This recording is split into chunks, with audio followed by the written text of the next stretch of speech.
304 marks है।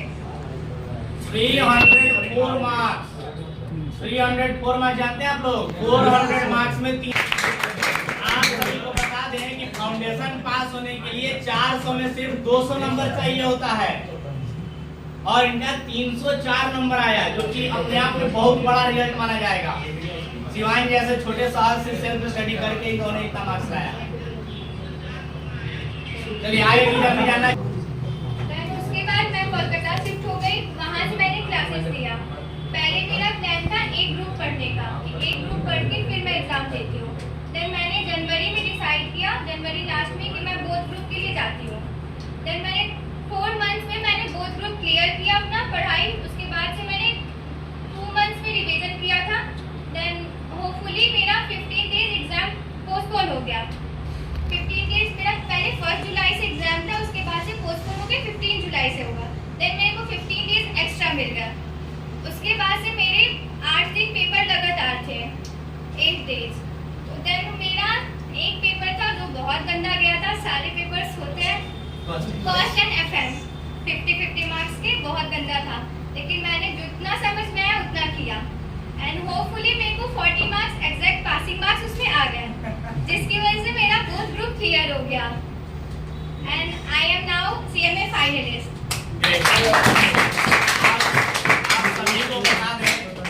आप सभी को बता दें कि सीएमए इंटर में 2 ग्रुप होते हैं, ग्रुप 1 और ग्रुप 2। दोनों ग्रुप मिला के टोटल 8 पेपर होते हैं, सब्जेक्ट नहीं, 8 पेपर। जो सब्जेक्ट वाइज अगर देखा जाए तो 10 से भी ज्यादा सब्जेक्ट हो जाते हैं और उसकी तैयारी विदिन 9 से 10 मंथ में करके एग्जाम दे देना होता है। 10 महीने के अंदर 10 से भी ज्यादा सब्जेक्ट की तैयारी करके एग्जाम देना होता है। इन्होंने जैसे कि कहा कि पहले डिसाइड की थी कि सिर्फ एक ही ग्रुप देंगे क्योंकि बहुत टफ हो जाता है दोनों ग्रुप साथ देना। फिर इन्होंने देखा कि नहीं, अगर बहुत ग्रुप किया जा सकता है तो क्यों ना करें, तो इन्होंने फिर इनका एग्जाम जो है वो पोस्टपोन हो गया, तो तैयारी का थोड़ा और मौका मिल गया था। और फिर जैसे जैसे मतलब तैयारी बेहतर हो गई, जैसे इन्होंने कहा, और फिर एग्जाम दिया। एक पेपर जिसमें एक पेपर खराब हुआ था बस, कॉस्ट एंड एफएम का, जो 50-50 मार्क्स का होता है।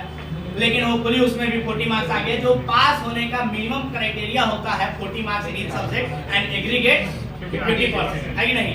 तो 50% एग्रीगेट होना चाहिए, बट ईच सब्जेक्ट 8 पेपर एक साथ इन्होंने क्वालिफाई किया है। टोटल में आके जरा मार्क्स जाना चाहेंगे हम, कितना आया था? मेरा टोटल था 410 मार्क्स। 410 मार्क्स टोटल मिला के 410 नंबर।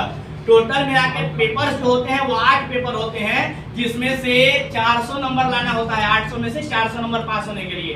और माइंड ब्लोइंग रिजल्ट है कि 400 पार करके 410 नंबर लाना अपने आप में ग्रेट अचीवमेंट है। सबके बस की बात नहीं होती है, बहुत ग्रुप का डिमांड करना। जोरदार तालियां। मतलब 90% लोग बहुत ग्रुप नहीं देते हैं, एक बार से सिंगल क्या नेक्स्ट प्लान क्या है, कहाँ जाना है? अभी तो प्लान है दिल्ली जाने का। दिल्ली जाने का, वहाँ जाके वहाँ जाके हाँ, आर्टिकल का मैंने फॉर्म डाला है कुछ कंपनीज का, तो डेट नहीं आया है। मतलब कि डायरेक्ट कंपनी में ज्वाइन करना है। हाँ। इंडस्ट्रियल ट्रेनिंग ये सीएमए में ऑप्शन मिलता है, सीए में डायरेक्ट ऑप्शन ऐसा नहीं मिलता है। सीएमए की एक अच्छी बात यह है कि आपको इंडस्ट्रियल ट्रेनिंग डायरेक्ट मिल जाएगा, मतलब आपको डायरेक्ट ट्रेनिंग कंपनियों में मिलेगा, घर से पैसा नहीं लेना होगा, वो ट्रेनिंग के दौरान पैसा। क्या लगता है कि स्टाइपेंड माने जो फर्म में हम लोग ज्वाइन करते हैं और कंपनी में जाने ज्वाइन करेंगे, कुछ अंतर होगा क्या? बहुत अंतर होता है। फॉर्म में मैक्स टू एवरेज 5000 देता है। फॉर्म में फॉर्म ज्वाइन कीजिएगा तो 5000 रुपया एवरेज मान के चलिए, मैक्सिमम मान के चलिए कि 5000 रुपया आपको स्टाइपेंड के रूप में मिलेगा, ज्यादा से ज्यादा फर्म में। लेकिन वेलकम सीएम में 15 डायरेक्ट आप कंपनी में जा सकते हैं। क्या लगता है? 15 to 20,000 देगा मेरे को पर मंथ। शुरुआत होगा 15-20 हजार रुपया स्टाइपेंड से, जो कि आप लोग शॉर्ट टर्म कोर्सेज वगैरह करके जाते हो तो जॉब लगता है इतना से। ये ट्रेनिंग में स्टाइपेंड के रूप में इतना पैसा मिलेगा। और ग्रेजुएशन बाद में बता दूं, ग्रेजुएशन बाद डायरेक्ट सीएमए इंटर का दे सकते हैं, वो तो ऑप्शन है ही। तो डायरेक्ट 3 साल कदम आगे बढ़ाना होता है। सीएमए इंटर दे के ग्रेजुएशन के बाद वो तो अच्छा है, इन्होंने ड्यूरिंग ग्रेजुएशन किया है, ग्रेजुएशन की भी डिग्री किया और सीएमए भी किया, वो अच्छी बात है, सबसे अच्छी बात है।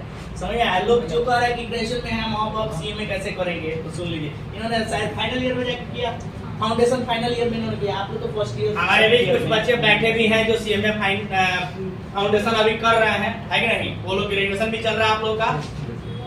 तो जो बीकॉम वाले लोग हैं या 11th 12th वाले लोग या बीकॉम वाले जो लोग हैं, ऐसा बिल्कुल भी ना सोचे कि बीकॉम करते समय ये सब नहीं किया जाता। आपके सामने डायरेक्ट एग्जांपल दिख रहा है यहाँ पर, बस एक कदम तो बढ़ाना है, बस थोड़ा सा डेडिकेशन दिखाना होगा पढ़ाई के प्रति। एंड फिर फाइनल का एग्जाम कब पड़ेगा? बस अगले साल, दिसंबर अटेम्प्ट अगले साल। मात्र 15 महीने का ट्रेनिंग होता है सिर्फ और सिर्फ। सीएमए की सबसे अच्छी बात ये भी है, देखिए सीएमए में केवल फायदे ही फायदे दिख रहे हैं।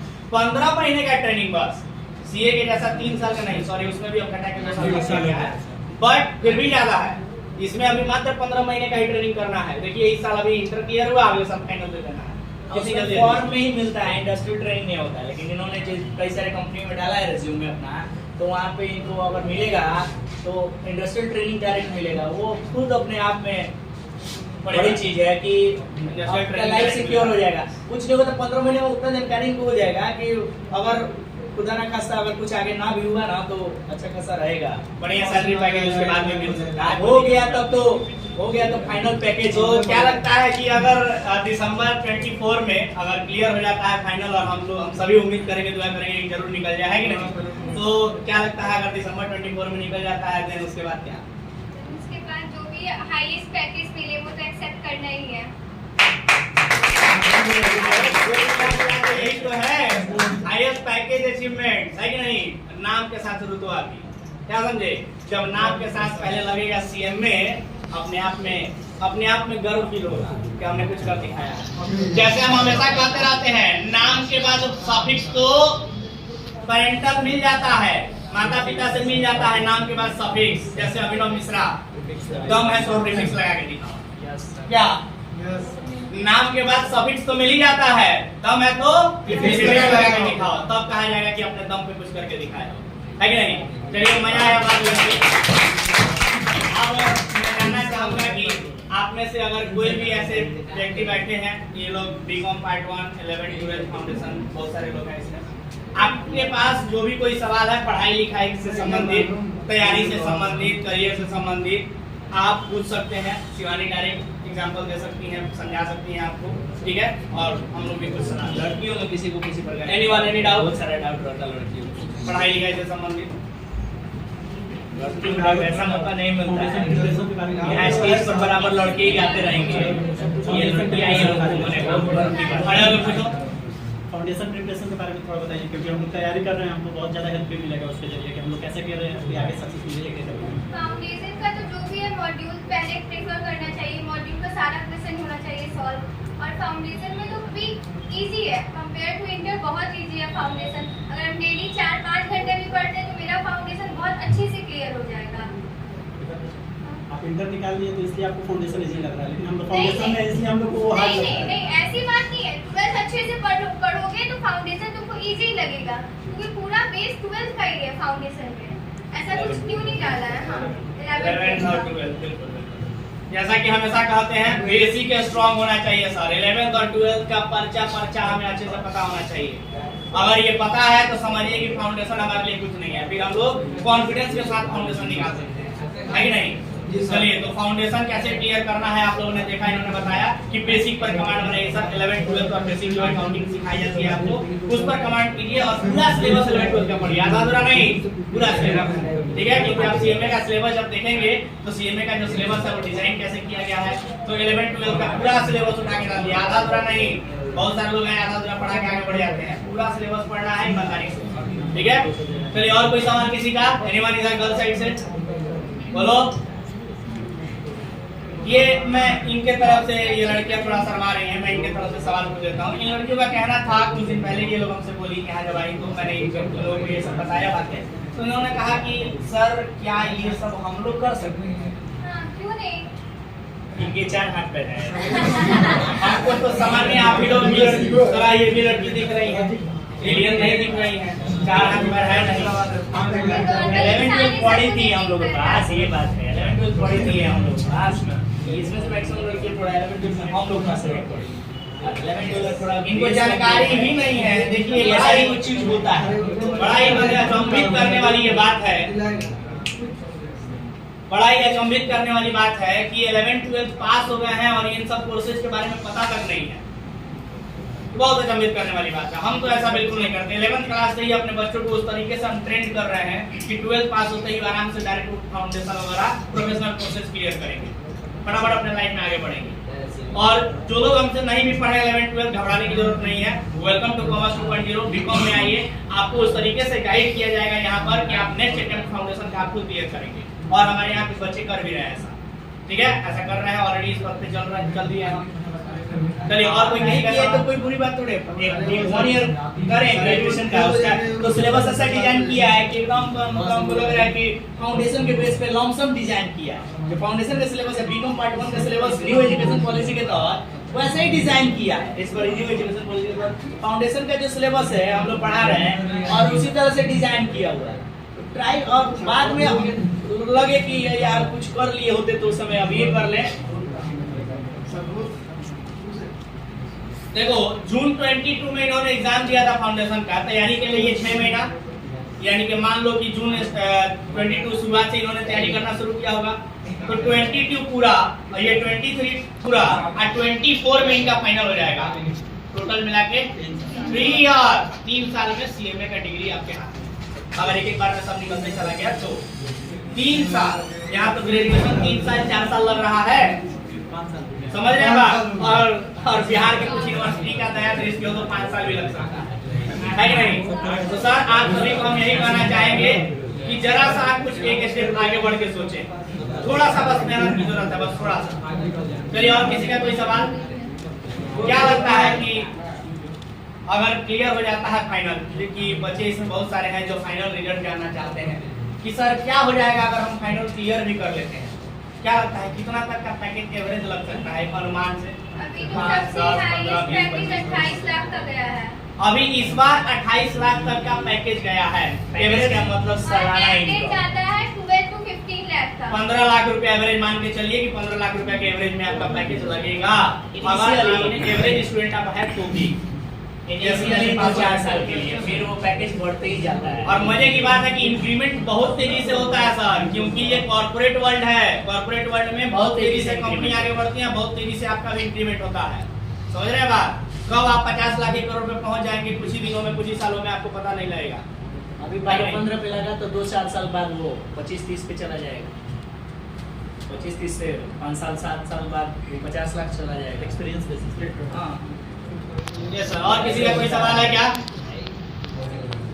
और कुछ पूछ रहे इस थे? उम्र में नहीं हुआ ना, तो ग्रेजुएशन हो जाने के बाद बड़े जहाँ लड़की लोग बैठा शुरू काम। हाँ, हाँ पूछे ना, खड़ा हो बोलो। बहुत कुछ दे रहा है, एगो में फेल हो गया है तो क्या कोई बात नहीं, एक तो पास हो ना, दूसरा वाला अगले बार दे देना। एडजस्ट होता है, उसके कंडीशंस होते हैं। एक ग्रुप में अगर 200 से ज्यादा मार्क्स है और सेकंड ग्रुप में अगर वो एडजस्ट हो सकता है तो आप पास हो जाएंगे ओवरऑल। अगले बार अगला अटेम्प्ट देंगे, नेक्स्ट अटेम्प्ट, अगला अटेम्प्ट देंगे। कितने बार अटेम्प्ट देते हैं इसके? सबसे मजे की बात यही है कि ये ऐसी पढ़ाई है कि इसमें कोई भी उम्र सीमा नहीं है। समझ गए बात? अभी थोड़े दिन पहले इन्हीं प्रोफेशनल्स पे एक वेब सीरीज बना था हाफ सीए में बताया है 59 साल की उम्र में एक लेडी है जो 59 साल की उम्र में अपना फाइनल किया, जो भी है। तो इसमें कोई उम्र सीमा नहीं है। आपके पढ़ने की इच्छा है तो आप आइए, वेलकम है आपका। और सबसे अच्छी बात यह है कि सर इसमें रिजर्वेशन नहीं है, आप पढ़ सकते हैं, औकात है तो आइए, नहीं तो बाहर रहिए, कोई रिजर्वेशन नहीं। सबसे स्ट्रॉन्ग बात सबसे स्ट्रॉन्ग पॉइंट यही है। जो बहाना बनाते हैं कि भाई नौकरी में ये रिजर्वेशन है, वो नौकरी में ये रिजर्वेशन है, ये सब ऐसे प्रोफेशनल पढ़ाई इसमें कौन रिजर्वेशन है? औकात है, दम है तो निकाल के दिखाइए, ये बात है। मैं जरा अभी आप लोग का उम्र ही क्या हुआ, अभी तो शुरुआत हुआ है, एकदम करना चाहिए अगर बन पाए तो। और ऐसा भी नहीं कि बहुत पैसे लगने वाला पढ़ाई है, बहुत पैसा लगता भी नहीं है। बाकी कम कोर्स का ये है, सबसे कम पैसे की पढ़ाई हमको लग रही है। अरे कुछ नहीं लगेगा। फाउंडेशन में 6000 का रजिस्ट्रेशन, आप प्लस मान लो जो भी कोचिंग फी होगा सेल्फ स्टडी कर सकते हो तो बहुत बढ़िया, नहीं तो कोचिंग फी जो होगा वो सीएमए इंटर में 20,000 या 22,000 रजिस्ट्रेशन का चार्ज, 23,000 रुपया बस जो कोचिंग फी होगा वो, फिर फाइनल में भी उतना ही रजिस्ट्रेशन लगेगा। अरे यार तो फिर तुम स्टाइपेंड में कमा नहीं लोगे, स्टाइपेंड 15 महीना नहीं मिलेगा तुमको, 15 महीने का स्टाइपेंड भी तो मिलेगा, वो एक साल में सारा रिकवरी हो जाता सब वो रिकवरी हो जाएगा। कहाँ तुम दे रहे हो पैसा? स्टाइपेंड अब इनको मिलेगा ना, स्टाइपेंड इनको मिलेगा तो मुश्किल से 10-15 दिन में ज्वाइन कर लेंगी, तो स्टाइपेंड मिलेगा तो कहाँ लगा पैसा बताओ, समझ पा रहे हैं? तो यही चीज है। कुल मिला के आपने देखा अगर डेडिकेशन के साथ लगे हैं तो 3 साल जम के मेहनत कर दीजिए, 3 साल, आगे का 60 साल आपका बेहतर रहेगा, मजेदार रहेगा। आप गर्व के साथ कहेंगे तो अपना नाम भी लेंगे तो प्राउड के साथ नाम लेंगे, है कि नहीं? कोई भी आपसे बात करेगा, आपको देखेगा तो इज्जत की नजरों से देखेगा। और